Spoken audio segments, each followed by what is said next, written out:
What if there was a single moment when you knew your side could never win? Picture yourself as a young German soldier, full of hope and duty, suddenly confronted with a reality so overwhelming it shatters every illusion. The day I realized we never had a chance against America wasn't on the battlefield. It was something far more unexpected, and it changed my understanding of the war forever. What did I see that made defeat undeniable? Stay with me, because this story reveals a side of World War II you've never heard before. The truth I discovered will change the way you see history. I was just 19 when I found myself in the heart of a war that had already swallowed up so many lives. Raised in a small German town, I'd grown up on stories of our nation's strength and the promise of victory. By 1944, those stories felt distant as I marched with my unit through the battered countryside of France. The Allies were advancing, and every day brought new rumors about American tanks that never seemed to run out of fuel, about skies filled with bombers, about supplies that arrived like clockwork. We clung to hope, but deep down, fear was growing.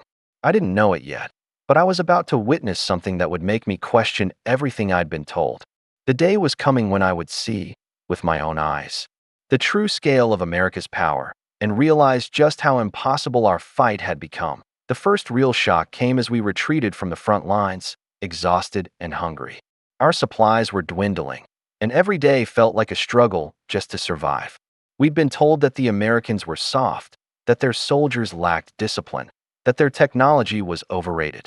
But as we moved through abandoned villages, I started to notice the truth. American equipment was everywhere: jeeps, trucks, crates of food and ammunition, all marked with the white star. Their vehicles seemed to stretch for miles, a never-ending convoy rolling through the mud and chaos. I remember one night, huddled in a barn with my comrades, listening to the distant rumble of engines.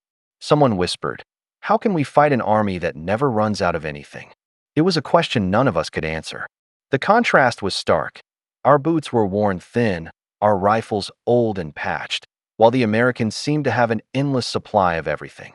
The challenge wasn't just the enemy in front of us. It was the overwhelming sense that we were outmatched in every possible way. As the days passed, the struggle became more than just physical, it was psychological. Every encounter with American forces drove the point home.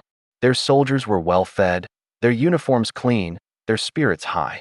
I remember watching them share chocolate and cigarettes, laughing as if the war was a distant storm.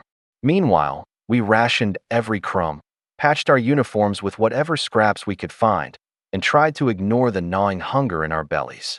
The Americans built bridges overnight, repaired roads in hours, and set up field hospitals that seemed more advanced than anything we'd ever seen.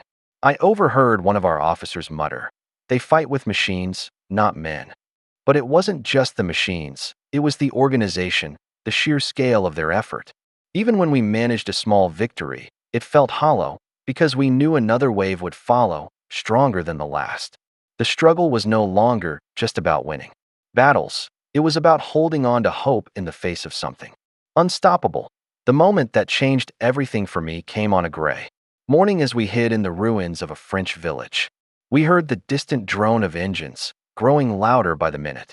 Then, over the horizon, came a sight I will never forget: an endless column of American vehicles, tanks, trucks, ambulances, all moving with precision and purpose. It was like watching a river of steel and determination flow past us. I realized then that this was just one small part of their army, and there were countless more columns like it, stretching across Europe. The sheer scale was overwhelming. I looked at my comrades and saw the same realization dawning in their eyes. We were not just fighting soldiers. We were fighting an entire nation's industrial might, a force that could replace every loss, repair every setback, and keep moving forward no matter what. In that moment, I knew the truth. We never had a chance. The war was already lost, even if we couldn't admit it yet. After that day, everything changed. The fighting continued, but my heart was no longer in it. I followed orders, but the hope of victory was gone. When I was eventually captured and became a prisoner of war, I saw even more of America's power, not just in their weapons, but in their organization, their treatment of prisoners, and their belief in their cause. I spent months in a POW camp, watching as the war wound down and the world changed around me. I thought about my family back home, about the lies we'd been told, and about the future that now seemed so uncertain. The contrast between what I'd believed and what I'd seen was stark. I realized that true strength isn't just about weapons or numbers. It's about unity, purpose, and the ability to adapt. The Americans had all of that, and more. Looking back, I understand now that the day I saw that endless column of vehicles was the day I let go of the past and began to imagine a different future. If there's one lesson I want you to take from my story, it's this: never underestimate the power of unity and determination. Wars are not won by machines alone, but by the spirit of the people behind them. The day I realized we never had a chance against America was the day I learned that true strength comes from working together, believing in a cause, and never giving up.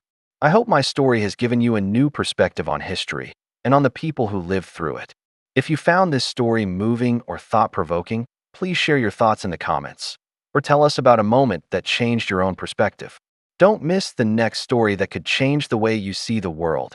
Subscribe now and join a community that believes in the power of true stories to inspire, heal, and connect us all.